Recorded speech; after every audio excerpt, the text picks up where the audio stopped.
Welcome back to My Vibrant Life. This is episode number 2 with guest Logan Detty, the Ohio-based amazing prodigy of a photographer slash business owner slash just badass. Super excited to have him on the show. We talk about basically motivation and keeping yourself grounded in photography and finding your why and figuring out if, what you're doing with your life is what you want to be doing, and maybe sharing some tips on how to figure that out for yourself as well.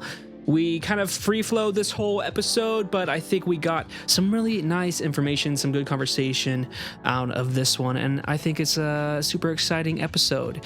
If you're watching the podcast and not just listening to it, I apologize for the camera quality. I screen recorded my iPad's FaceTime onto my computer.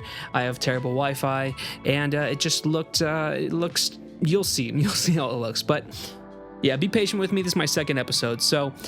In time, it'll get better. I totally promise it will. Make sure to check out Logan Detty's work. I'll leave it linked in the bio on YouTube. I believe his Instagram handle is at Logan Detty Photo. That is Detty. And with that being said, like, comment, subscribe if you're on YouTube. Leave me a little rating if you're on iTunes. And I hope you guys enjoy this episode. All right, let's hop into it. So give people like a little intro of who you are, what you do, maybe how you got started as a photographer slash creative person. Definitely. So my name's Logan Detty. I'm from a little tiny town in Ohio called Chillicothe. It's like chili and coffee, but just nice. Google it. It's cool. I've been here my whole life, but I started photography back in 2009. Wow. And so, I've been really kind of grinding for 10 years and understanding this market and figuring out what works in small town Ohio and also what works in other big cities to be able to sell myself to different markets. And so I would say for the first 5 years of kind of me figuring this out, I always had a side job. I always had that day job that, I went 9 to 5 and then I would use like my extra time to just do photography, and that was it. I did some video along the way too, and so I kind of dabbled in that and had some fun with it. Ended up doing a whole bunch of wedding films in Dayton and Cincinnati and Columbus. And that was like right near the beginning of the first 5 years of me shooting. So started out with like just me shooting friends and having fun, just kind of messing around. And then really started turning it into more of like a business. And I started to figure out, okay, I can sell this a little bit. I can, kind of market this to some people. So for me, ultimately, it just started with senior photos. And, that's how my business really got started, was I shot a lot of my friends' senior photos. And I knew their moms really well. I knew their dads really well, or at least my parents knew their parents really well, because that's ultimately where the money comes from. It's not coming from a 17-year-old kid. Yeah. And so, you got to establish good relationships with them and do that whole thing. So early on, I felt like I had really set myself up for good communication with the right people. And that was a huge success in the first 5 years of my business. Oh, yeah. Beyond that, I really like to divide it in two, because the second 5 years of me shooting was just me kind of honing in on exactly what I wanted to do and who I wanted to be. And so, I knew that I still had this market for seniors and high schoolers, but I needed to jump into weddings and to start doing more client-based work if I wanted to really make this, my life, my income for my family and for now my daughter. So she's 2, and we've got one baby on the way. Oh, what? Congrats, dude. Thank you. And so, we've really had to kind of navigate this whole market and figure out how can we create a business out of something that really just started with me doing something for fun. Wow, that's so cool, man. What a journey then. So 10 years of shooting basically, right? Yeah. That's intense, dude. That's wild. I mean, I feel like such a baby compared to you. I've been doing it for, I think, 4 years in January. So I got a lot to learn from you too, just about the whole getting into business and stuff. But I think it's kind of interesting what you said about how to form those relationships with like real people. I think that's a huge thing that maybe a lot of people in the creative industry don't really think about so much anymore, because we have the internet. It's kind of like, I'll just post work and it'll happen. I'll be okay. And it does in a way, but I feel like building that really strong business foundation, like you have to do that in person almost. You really do. I was talking to someone yesterday about how the reason that car dealerships exist is because no one knows what they want. So they have to have someone with them to hold their hand and walk them through the whole process, or else they're just gonna, walk out of there with a car they hate and come back next week and return it. And so that's the case with retail stores. That's why we have so many returns in a lot of retail stores. But what I've realized is I don't necessarily want to be a car dealer as much as I want to be a great salesman and someone that can describe a product really well. That's all I really want to be able to do. If I can do those two things, is communicate and hold someone's hand along the process, and then also describe the product as straightforward as possible, then it really helps people with the decision-making process and lets them get the product that they want at the end of the day. Sure. And so building that core foundation and that, of not necessarily just who you need to contact, but how you're going to contact them and then what you're going to say are so vital that they have, trickled into not just me being the voice for that, but also my coworkers. I have 4 people on staff that work at Logan Detty Photo, and it has trickled into them. And even my assistant now, really understands how I communicate, my verbiage, the way I articulate things, so that way we can be as straightforward as possible to a potential customer and let them know all the things that are going to go into the process of just photography or selling something, so that way they can receive what they want. That's massive for people. Whenever, one of the ways that I know I'm doing this well is whenever a customer comes to me and says, hey, I want you to do this. And then I give my response of, okay, here's everything. And then I hand it to them and I say, do you have any questions? And they say, no. If they have questions, that means you missed something.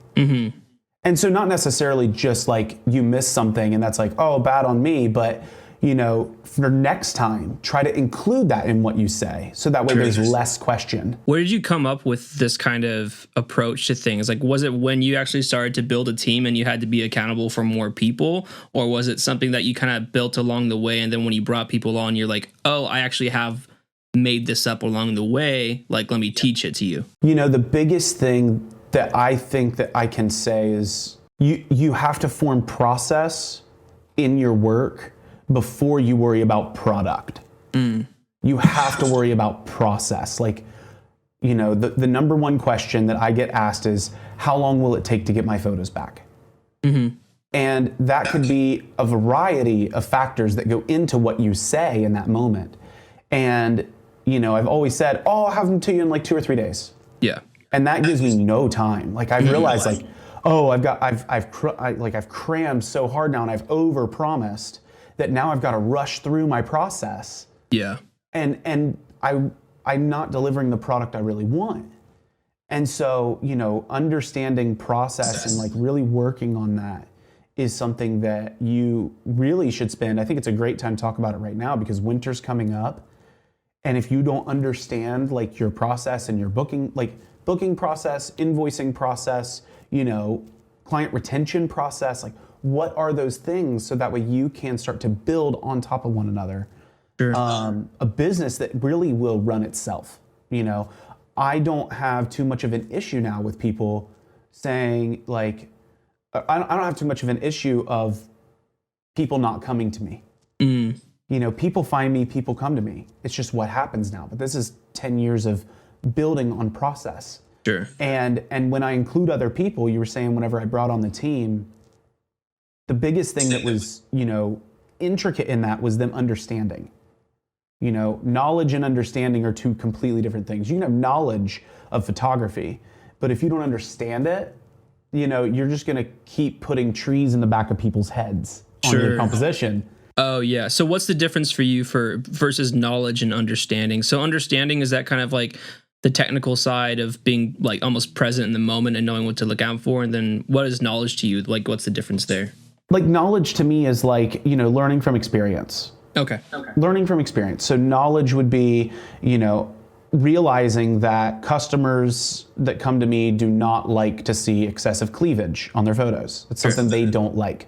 So therefore I make an adjustment, and then I'm able to go back to that and provide that knowledge back to other people. And so, then I don't have to be concerned with something further down the road where a high school senior comes in and they're wearing something that might look great on them, but is a little risque for a photo, especially a high school senior photo. And then I'm able to navigate that a little bit better and go, hey, I'm not sure if this is something that you might want to wear. How can we communicate around like this issue so that way we can both have the outcome that we want? Sure. I think another, example of knowledge would be, whenever you have, constant back and forth between people in the booking process. Someone contacts you and says, hey, I want to hire you for this. And it's like, you're going back and forth between dates, back and forth between prices, back and forth between, and it literally takes a week to get them booked. True. That understanding, gathering as much knowledge as you can of what they're actually after, and then applying it and like pushing them towards just getting on the calendar is like the number one way that you can really hone in on like the knowledge you have of your photography. The understanding is more or less like the application, but also like being inside of your own mind more. You're understanding why you do what you do. So you can tell people what you do all day long. Sure. But if you can't tell them why you're doing it, there's going to be this massive breakdown of communication, of process, of all the things that go into being a photographer, being a photo taker. All of that will fall apart because you don't even understand why you're doing it. I think so many photographers run into this, where they kind of start shooting just because they want to and it's fun, and then they kind of lose the why. Oh, that's huge, dude. Yeah, I'd love to go into that. I mean, so I also could be misunderstanding the why too, but for me, the why is almost like the reason, the purpose behind things. Is that kind of where you're going? Okay. Because it could have been technical too. I could have been like throwing us off into like a, but yeah, I mean, so that's something I've been focused. That's why I started this podcast even, is kind of my why. Like photography has been my vehicle to actually like gain an audience in the world, which is really cool. But, that's not necessarily a clientele or anything like that. But I'm like, what do I want to do with this? So for me, it's like, I want to basically inspire people to be themselves, but also let them know it's okay to talk about what's going on in their lives and like improve mental health for men. And also just to entertain people, and educate people through the podcast. So for me, it's more of like providing what I can provide with my personality in photography. But that took me a while to figure that out. What's your why? And like, what's some advice to actually get people to figure that out for themselves? That's really tricky. Because your reason why you do things is, I'm human just like the person buying the car who doesn't know what they want. I find myself in that a lot.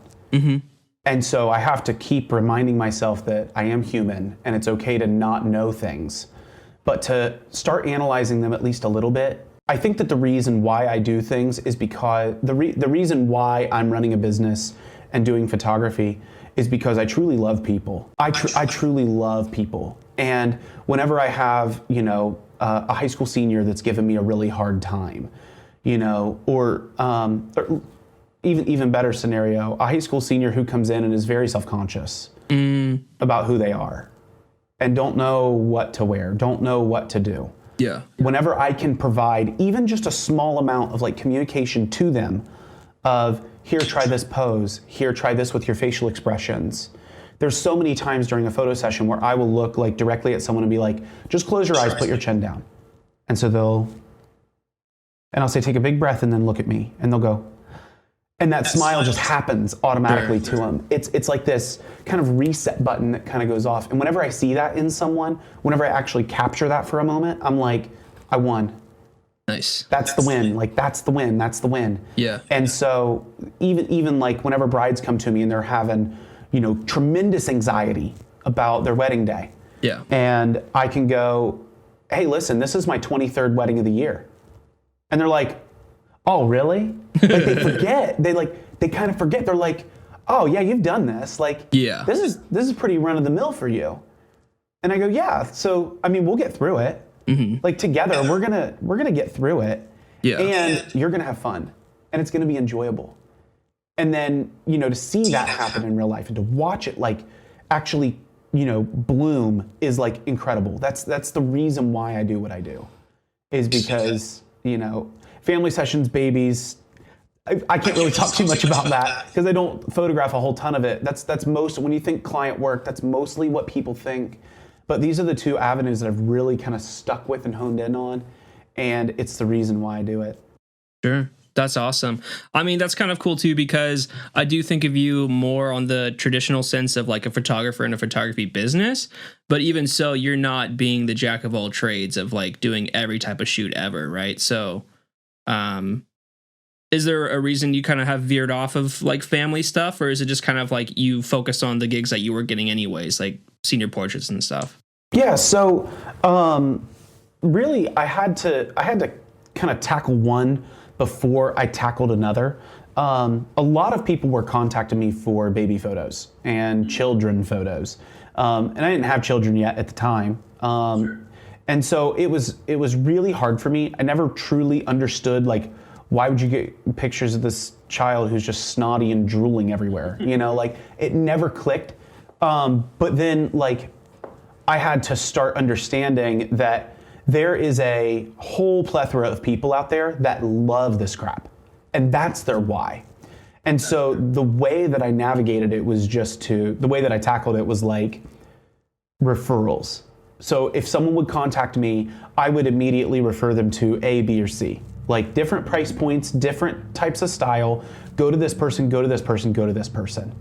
And then that happened right back to me.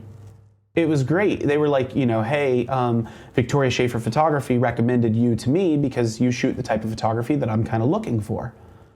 And that's amazing, like whenever that can work. So I relied heavily on referrals for babies and kind of didn't do it as much. If I had family or something that wanted me to capture something for them, I would be there. And I would take the photo. I'm not, hard against it. But then for families, it was like, I just kind of stopped posting it as much. I just stopped putting so much attention around it. And once I stopped doing that, people contacted me a little bit less for that. I still get family sessions. I did 2 last week. But it's, people that really know me, people I'm surrounded by, community influencers, if you will, like, people who run businesses as well. Those are the type of families that I really, that I do a lot of. Another thing that I do is magazine covers. So these right here are for Great Seal Living magazine. And so Great Seal Living is like it's a local magazine. It has just like local stories, coupons and advertisements for all the businesses in Chillicothe. And I teamed up with them and did like all their photography, and they feature a family on the front of every magazine.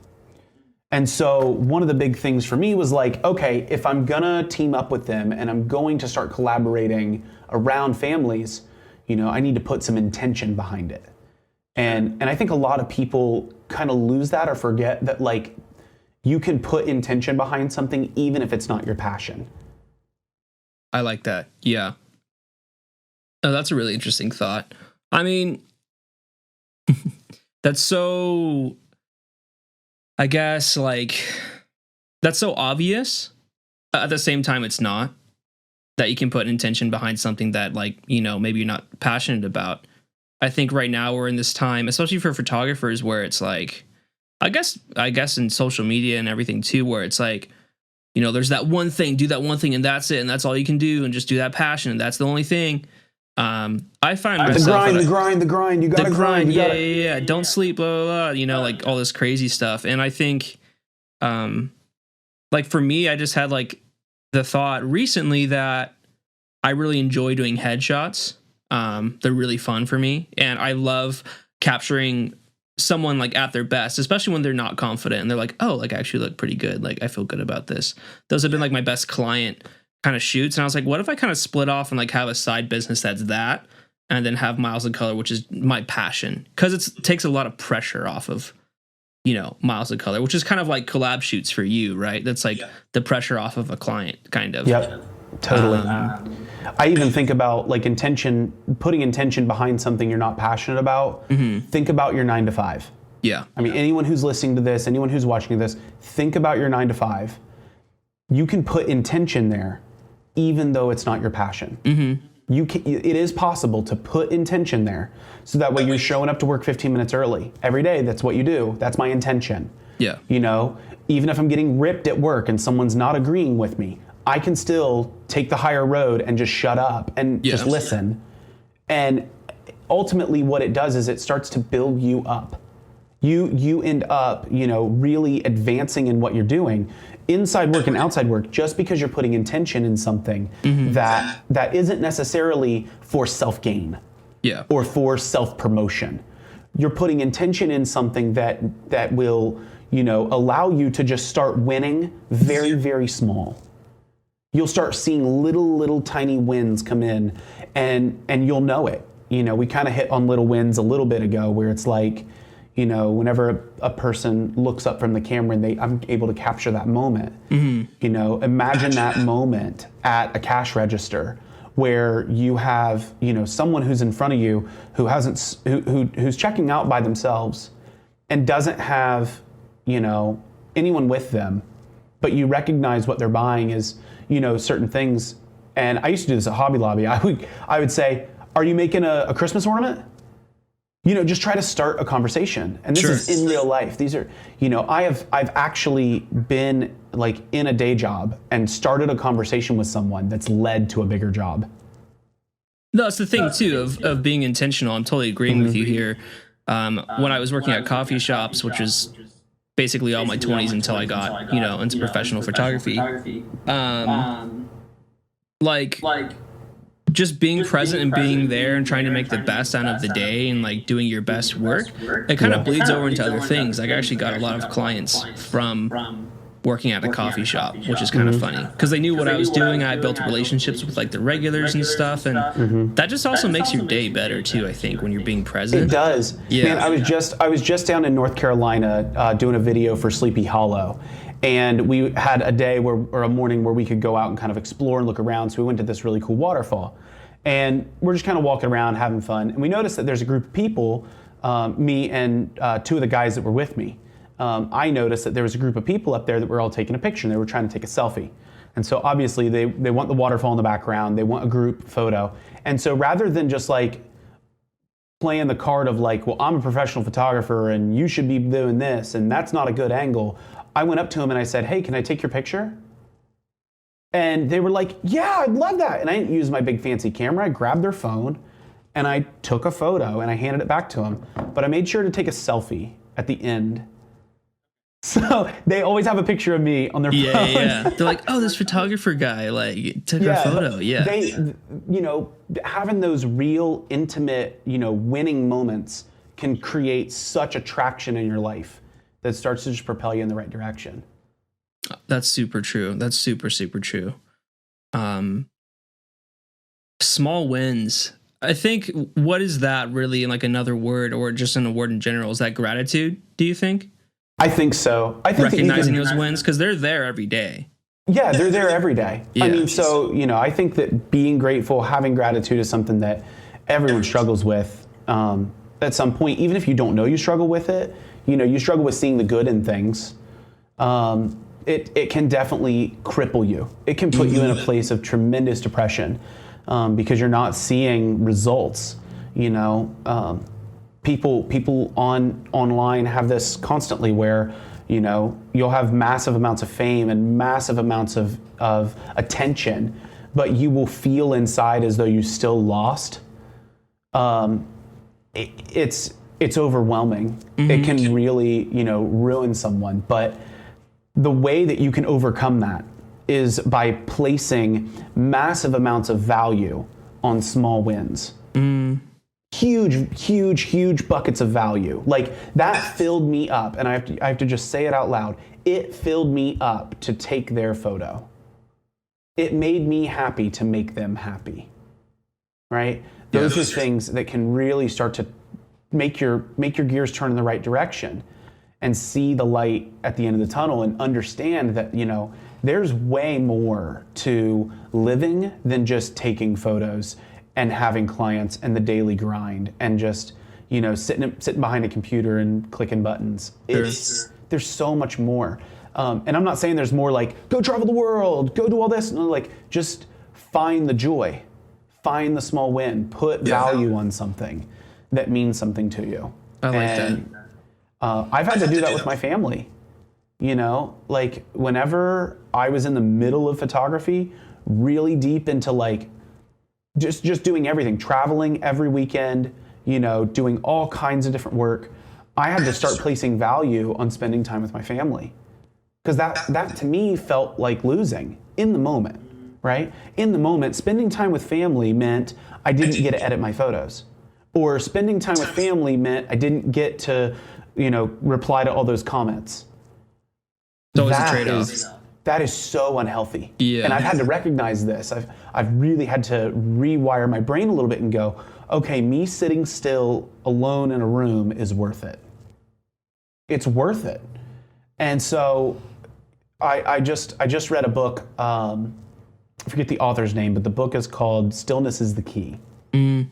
And one of the quotes in it, it says that man's demise is the inability to sit in a room alone. Heard that quote before.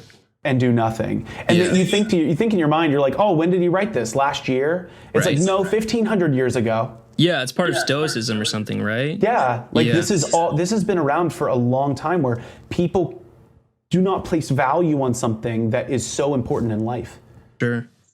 So for me, like my family and the reason why I do things all has to trickle back to, the importance of things that I do and why I do the things I do. It's been just like a running thing as we've been talking is why do you do what you do? Yeah. No, I love that. That's a good subject matter too for this whole thing. I'm curious because you have so much self-reflection in this area. Was there a point when you were kind of low and when you were being distracted by things, or maybe when you weren't so filled up and you kind of had to reverse engineer that and figure yourself out? Oh, yeah. Yeah.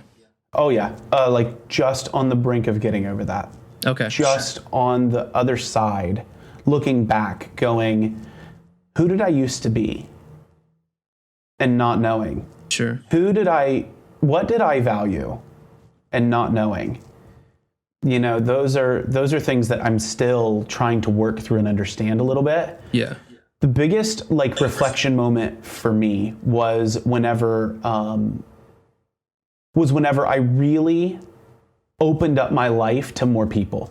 Mm. I allowed people to come into my mind and into my thought process that really started to shift how I did things. Now, this could be, a mom, a dad, a wife, a cousin, a therapist, someone that you feel like can really listen and not give you anything in return. Sure. Just hear you. Sometimes people just need to get it out and to be true to themselves, and just them saying it out loud is enough to trigger something in their mind to go, oh yeah, I am happy whenever I do collaborative sessions. Why did I stop doing that? Sure. Oh yeah, I am happy whenever I spend, 5 or 6 hours on one photo. That fills me up. Yeah. Let me actually figure out how my life can work so I can fit that in there. I like that. Because it's never going to be exactly how it was. Life changes. Oh yeah, all the time. So it's never going to be the same, but it will, if you budget those times in and you know where you're going to win, make time for them. Make time for them. So that's what I've had to do. That's how I had to reverse engineer a lot of what was going on with me, where I look back and I'm like, I hate the business I have. Mm-hmm. I don't like the fact that, like so-and-so had me booked and then canceled. I don't like the fact that I haven't grown on Instagram in, 4 months or whatever. I don't like whenever you are saying those things, you're just attracting those back towards you. Yeah. Well, you're digging yourself in a hole too. You are. Like, you're putting yourself in a real, it's called a scarcity mindset. Mm-hmm. And so you feel like you have nothing, and so therefore you limit yourself from everything. Yeah. Whenever you feel like you have nothing. And being there, being just in your head and not knowing how to get out and not knowing things to say. I mean, Maz, I know you do this. You write a lot. Mm-hmm. Like you write a lot of things. And I'm not really a writer. I'm more of a talker. Yeah. And so I had to start doing like voice memos on my phone, just to remind myself of things. It's like my own personal little book, you know? Whenever I'm in the car and I'm driving by myself and I'm thinking in my head and I'm so full of like anxiety and stress and thoughts that I can't even listen to music. You've been there. I've been there. Yeah. You've been there. Like once a day. Everyone gets there. Yeah. Everyone gets there at some point, but it's like, just open your phone. There's a voice memo app on there. Just start talking. Yeah. And use that as a huge catalyst to really get you from where you are to where you want to be. Sure. I love that, man. I mean, also, there's this saying is like, people don't know what they're feeling until they say it. I think that's really true for me. Like, sometimes people don't know what they're feeling until they say it. Yeah, that's what I meant to say. And like, I found that to be super true. Even just like in casual conversations, maybe I'll like share something about myself and I'll be like, oh, whoa, like I didn't know like I felt that way, or like that's how I think. So I like the idea of having the voice memos. Do you listen to them back too, or is it just a way to vent? It's mostly just a way to vent. And sometimes I'll even start listening to them back and I'll immediately delete them. You're like, Immediately. I'm like, go. Why was I in this place? Delete. You know, why was I thinking this? Delete. Or I'll try to overanalyze it and figure out like, okay, I was feeling like that. Here's what I did to overcome it. Sure, you know, let's keep working towards that. Let's keep figuring out, because, you know, in this world of photography, like, everything comes at you. You're not only around people all the time, but you're being contacted by people all the time. And then on top of it, people love what you do, but you have this feeling that you need to keep putting stuff out because people will stop loving what you do if you don't keep putting it out. And then right as you get something out, more people contact you. And it just keeps going. It just keeps going. You know, whenever you really start to think about all the ways that I'm contacted on a daily basis, text messages, phone calls, email. Those are the top three. And then you got Facebook pages, Twitter, Instagram. There's 6 different avenues just right there that people can contact me. And I don't know about you, but I've got more than one email. I've even got more than one phone number now, because it's gotten to that level where it's like, holy cow, people really, really, really need to get a hold of me. And it can be so overbearing, you know, understanding this and bringing it all back to a rooted ground of like, okay, when someone contacts me, what is the first branch of my tree? Where do they go?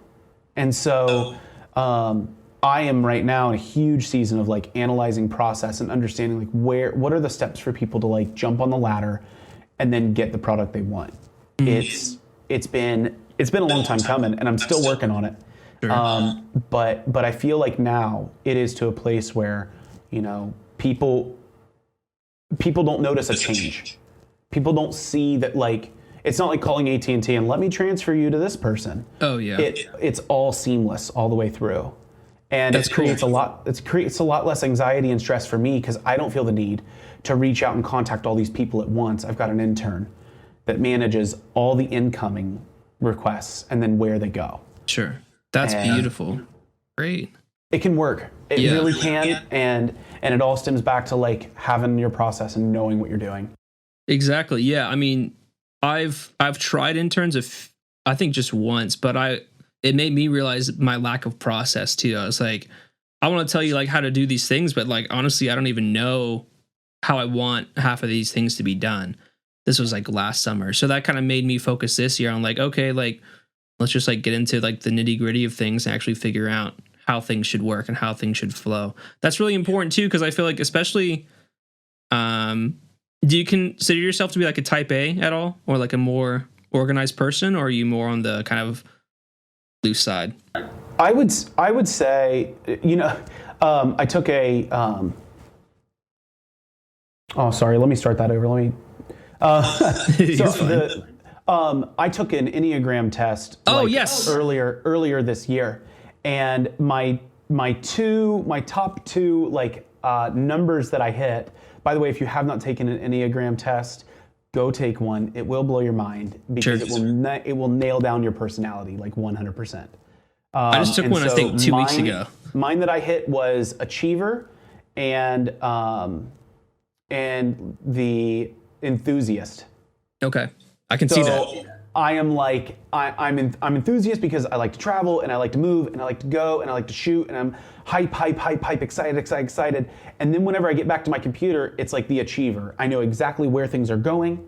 I know exactly how things are going to be laid out. I have a process for everything that I do. And then boom, there's the product. It's up, it's uploaded, it's ready. Now, scaling is something that I can't do.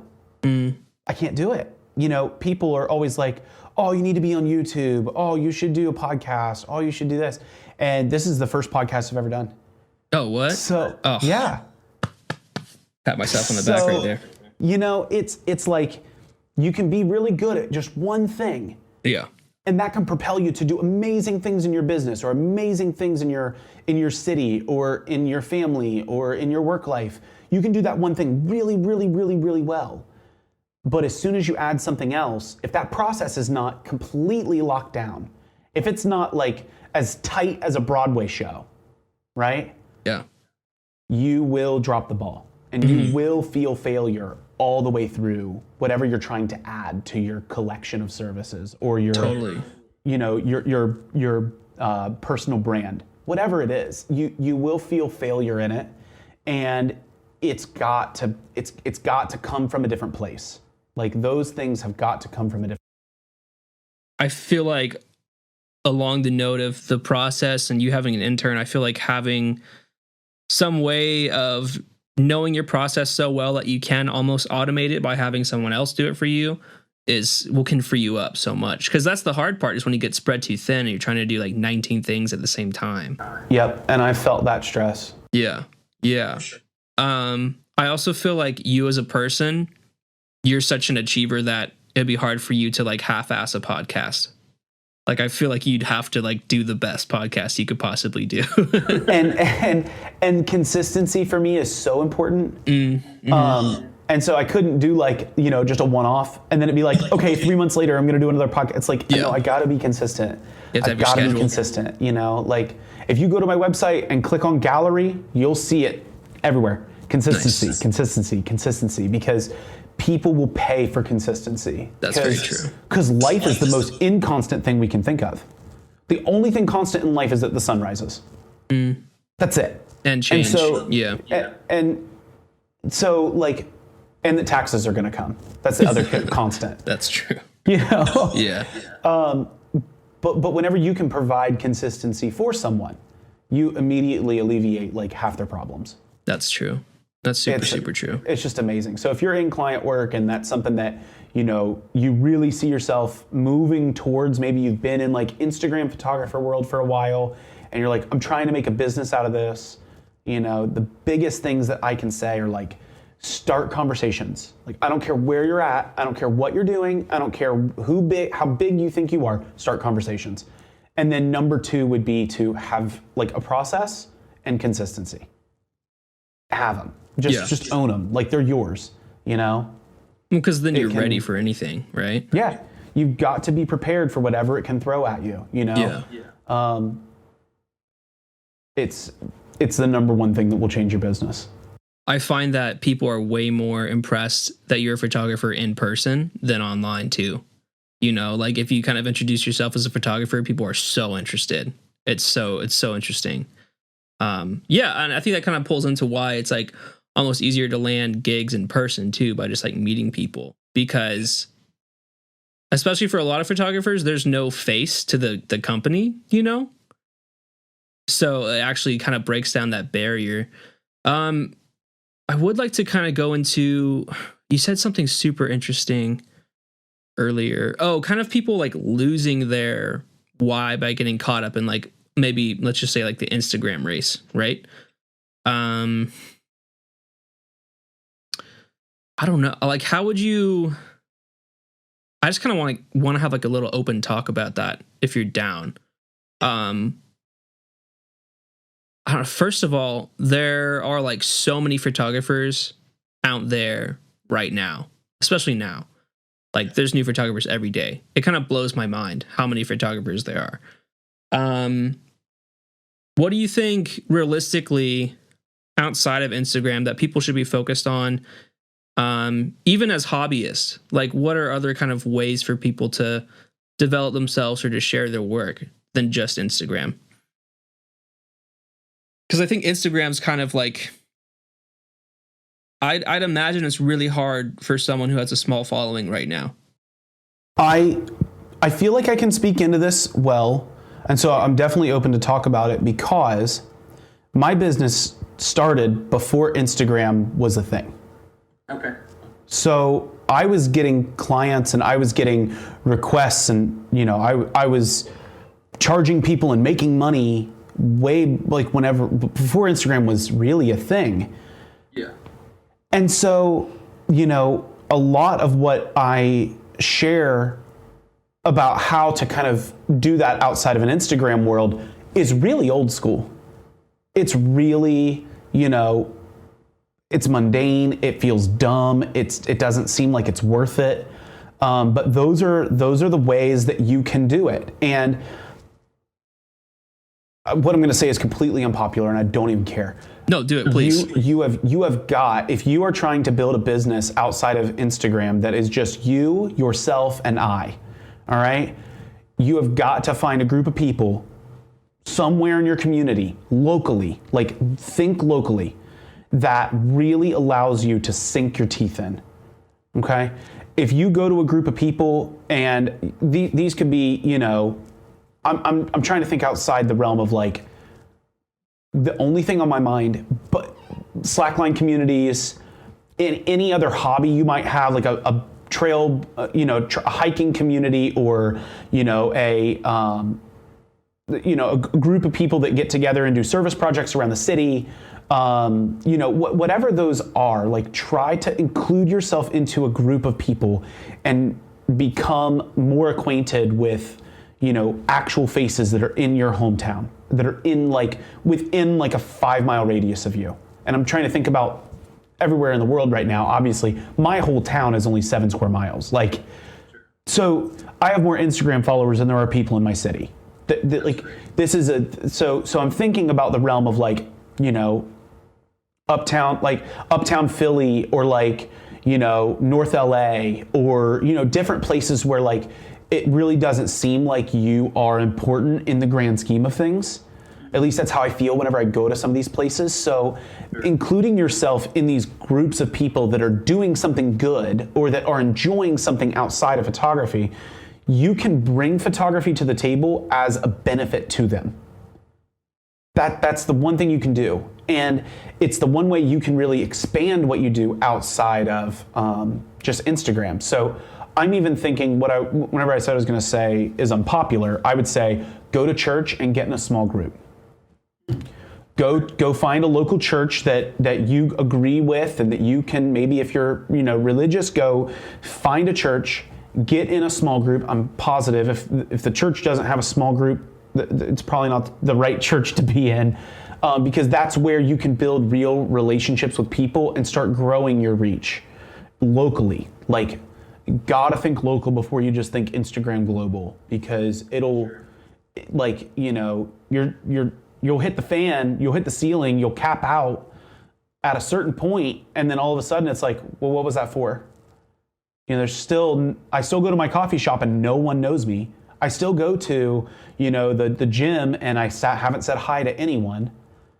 So these are all things that I believe a photographer needs to carry as their personality, and needs to just absorb all of the awkward that goes on in daily life. Just be a sponge for awkward, so that way you are now the person that everyone wants to be like, that everyone wants to go to, that everyone wants to be around. It'll draw people towards you. I like that. Yeah, there's a lot more that goes into being a photographer than just taking the photos, for sure. Especially that local business standpoint too. there's also that whole stereotype of photographers being kind of like the quiet, awkward person. And I feel like awkward's okay, but you really got to get out of your shell, right? Like you really got to put yourself out there. Yeah. I mean, especially for the type of work that, I'm in currently with a lot of client work. Yeah. I can't be awkward around an already awkward, high school senior. Yeah. You have to own your confidence, right? Or yeah, at least put on an act and be like, I'm confident for the next 45 minutes. Like I can do that, right? Yeah. Yeah. How do you do that even too? Like, cause you're working so much, there has to be times where you're maybe at least tempted to be outside of your head, right? How do you just get in? Do you have like a ritual before you go on a photo shoot? Like, do you get in the zone somehow? The only thing I've ever really done, and this is more of like a self-relaxation thing than it is anything externally, is whenever I start a photo session, I immediately discount the first 10 minutes. My session doesn't actually start until I'm 10 minutes in. Okay. So by that point, if I haven't like gotten in the groove or like figured out this person by then I am not doing a good job. And then I go ahead and discount another 10 minutes. And I just extend that time until I figure, because eventually I'll figure someone out and I'll find out how to make them laugh. And I'll find out how to, what they don't like. That's really easy to figure out if you can just read people. And then you'll immediately find your groove and know what you can do and also know what you can't do. You'll really find it. And so for me, that's the only thing I do, but I've been shooting 10 years. So, before like I was really in this like full time, I would be so nervous before every shoot. I would be like a wreck because I would just be like, what if they don't like them? What if I screw it up? What if the memory card fails? What if, I drop my camera on this like cliff edge? What am I going to do? Pure anxiety. And yeah, at the end of the day, you're not going to do anything. So quit worrying. Yeah. Like you're not going to do anything. Like you're going to say, oops, okay, sorry, reshoot. Or oops, okay, sorry, insurance claim. Or oops, sorry, there's only so much you can do. So like, let's not stress about, crazy things that we can't control. Let's only just focus on what we can control. And there's only 3 things. It's shutter speed, aperture, and ISO. So that's it. That's all you can control. That's it. It's the only controls you have. Sure, you can change your focus point, and sure, you can change how you communicate to someone. Yeah. That's a huge one for me is how do I communicate to someone? So if I notice that, this family is very, very timid or quiet, and they don't like a lot of there's some families that are just don't like loud noises. They don't like being in those spaces. I'm not going to show up like, hey guys, what's going on?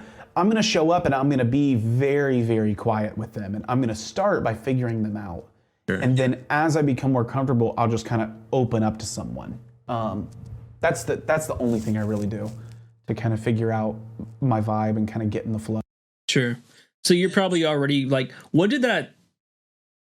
did you just kind of like switch off that anxiety? Like how did that anxiety go away before a photo shoot? Because I think people get stuck there sometimes. I even get there sometimes as well. And I'll kind of share what I've done recently mentally to work through those times is I explore the worst case scenario just to understand what it looks like. I'm like, that's as bad as that's going to be, And then on the flip side of that, I try to explore the best case scenario, or at least like the most realistic of like giving myself credit of like what I am capable of, what I have done, like kind of almost like a self-gratitude practice of being like, I'm like this achieved. I've done these things. Like, why would those bad things happen? Did you have like some sort of like awakening or process or something that helped you get through that initial anxiety that you had back in the day? I think again, what I'm going to say is like extremely unpopular, but I think it's a good topic to kind of touch on. Maybe I had to let ego take control. I had to actually like look at it from a distance and be like, okay, that's my ego and there's my follower count and here's like who I am in a bucket. How much of that can I actually just like take? Like, what's the right dosage for this?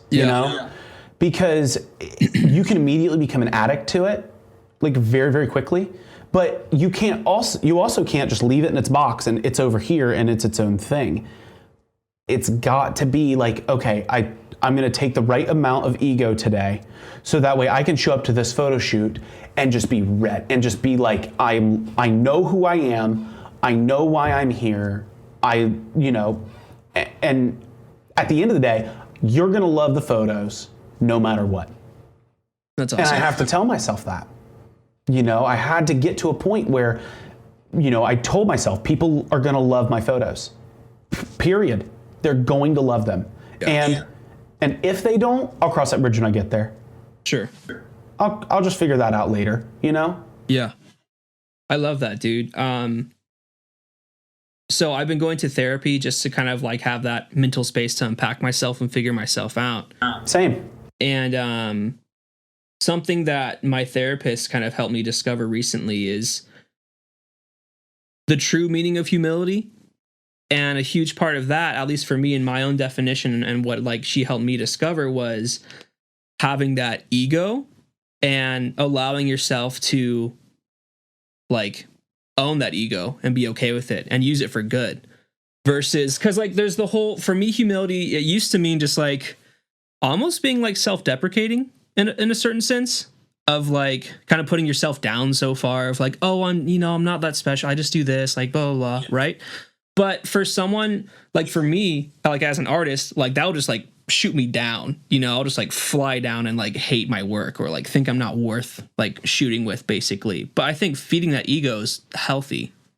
And I think it's unpopular to say that. I think rather than feeding the ego should feed you. Okay, yeah. I like how you said that. That should be where it really stems from. And so, like, if you're constantly feeding your ego, it's just going to grow into this monster that you don't know anymore. Yeah, because that's like the Instagram following kind of sort of thing of like but if you validation. Understand your ego and it is its own entity, then you can take pieces from it, and then it just keeps it tame. It keeps it really, really nice and compact. Sure. So that way, whenever you have a moment where a client might be getting really, really heated with you or be not understand what you're saying, you can be like, listen, here's who I am, here's what I do, and if you don't like it, like buzz off. Sure. Those are the things that ego allows you to have a backbone. It really does. It allows you to stand up firm and really communicate to people in a way that is no hold back. You're just going to communicate as if you are the owner because you are. Yeah. No, I love that. And I think that's so we're going on the last few minutes here of the podcast, but I think that's a good note to kind of, have us talk about is the fact that owning your ego is almost like a superpower. And I think there's definitely a difference between someone who's egotistic and then someone who's can see the truth in their ego, because the humility is knowing what's not true about yourself too, for me, I know I'm not the most insanely organized person. So then I have to focus on being organized, but that I know in my ego, I'm extremely artistic and I can I can make anything out of nothing, and that's something I'm really good at doing and people will love that. How would you say people should what is your whole, I love your bucket metaphor. Kind of what was that process of figuring out what was in that bucket? Did you have to write anything down? Did you kind of just think about it? Or where did your image of yourself come from? I know it's a big question, but that's a big one. That's a big one. That's a big one to end on. Right, I know, but I think it's a good one for people to maybe sit down at the end of this and maybe figure that out for themselves too. So say that again for me. Basically, where did your image of yourself come from so that you could pull that and basically become that version of yourself? Because I'm assuming it came from a point of truth of knowing these are your best qualities, and then you're I'm gonna wear this as who I am, at least in the moments where I really need to be confident, right? I guess where did those truths kind of come from? Was that something that you just knew innately about yourself? No. The truth of how I came to realization of who I am came from me figuring out who I'm not. I like that. immediately I found out in a moment, and I don't want to go into great detail about like the moment, but You're fine. I found out who I'm not. I was in a place and I was doing things that I was not. And I found out who I was. It's in those deep-rooted, ugly truth places that you find out who you actually are. Sure. And sometimes that can scare people into a hole, but it brought me out of depression. It put me, it allowed me to just have a light that I didn't have before. I didn't have it. And because I didn't have it, and I was in such a dark place beforehand, I knew this is me. This is who I am. Sure. This is what I'm like called to do. If you want to say it that way. Yeah. It's the one thing that keeps me waking up every day excited. And that's how I found out. So you almost had to go in the opposite direction to find the right direction. I did. I ultimately woke up in a wrong place. And sure, there were tons of life decisions that went into that being there in that place. For some people, it's jail. For some people, it's addicted to meth and heroin. And for me, it was bad job placement. Terrible work environment. But ultimately, it led me to closing my eyes and realizing I'm happier without this. Sure. Whatever this is, you can put it on whatever you want to put it on. I'm not going to just put my own 2 cents in there, but I'm happier without this. And then it clicked, and I was like, there it is. There's Logan. Nice. Like that's how Logan talks. That's how Logan smiles. That's how Logan does things. And then everyone around me realized that's Logan. That's Logan. And it ultimately became like my reputation. That transpired into who people know me as. You manifested it into something. Yeah. Yeah. That's so cool, man. That's powerful. I feel like that's also super true for figuring out what you want to do in your life, is almost putting yourself in a situation like working a job you really don't like will kind of make you realize the things you want to do. At least for me, that's kind of like, I was like, when I was working like a 10-hour shift, waking up at like 5 a.m., I was like, I'm thinking of all these other things I'd rather be doing right now that it could also make me money. Like, I'm just going to lean into that direction. That kind of led me there. Is that kind of similar to what you went into, of like realizing how like miserable you were in a certain setting? I realized how the work that I was doing didn't have any significant value in me. I didn't find value in what I was doing. I was just doing it for a buck. I was just doing it because I was told to do it. And I was young, dumb, and broke. And I'm like, okay, well, this is what I have to do because this is what I have to do. And once it got to the point where it was so over the top, like life filling, like life crippling, problematic with my family, my wife, my photography business. I almost quit photography in the middle of that. Because it was a one or the other. I could either be this person or I could be this person. I couldn't be both. They were not conducive for one another. And I'm sure a lot of photographers find themselves in that place where they can either be a photographer or they can be this. And I'm not downplaying that, everyone should be a photographer. It's the funnest job in the world. But some people aren't cut out for it. Some people, it's like, oh, you're telling me that I have to do this, and this. I don't want to do that. It's busy work, man. It's a lot. It's a lot more than people take it out to be. And winter is real. It is a real thing, and it happens every year. And you can bet on the fact that no one will contact you for 3 months. You can bet on it. So if you like jobs where 1 quarter out of the year you're getting nothing, try photography. It's fun.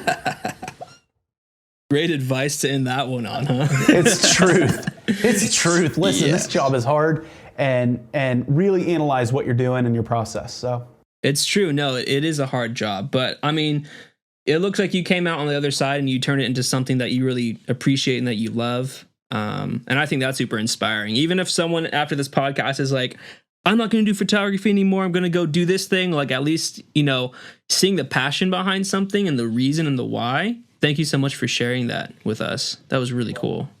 And also, if you are thinking that right now and you're saying like, I don't know if I can do it, think about this. At least you'll have $2,000 left in your pocket at the end of the day to go do whatever else you want to do. You can go sell your camera and sell your lenses and sell and then you got money. You can always rebuy your camera. You can always rebuy your camera. I do it all the time. I sell a body, I'll buy it again. I'll sell a body, I'll buy it again. Yeah. People do it. I feel you, dude. I feel you. Awesome. Well, thanks so much, dude. Is there anything else any last note you want to end on to give people or? Yeah, so if you guys would like to, go check out my website, logandettyphoto.com. I do have presets that I have up there. Those are literally the only 12 presets that I use on all my pictures, so they're yours.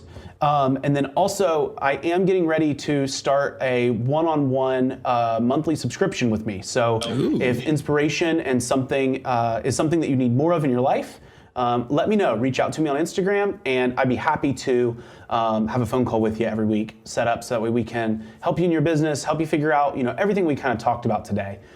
Process and shooting and personability and everything. So, but that's coming soon. So be on the lookout for that. Oh yeah, that's beautiful, man. Thank you so much for being on here. Miles, thanks a ton, man. You're the best. Dang, man. After that, it's like, what you gonna do? Conquer the world? Something crazy on this Saturday afternoon. I hope you guys enjoyed the podcast. That's what I'm trying to say. Episode 2.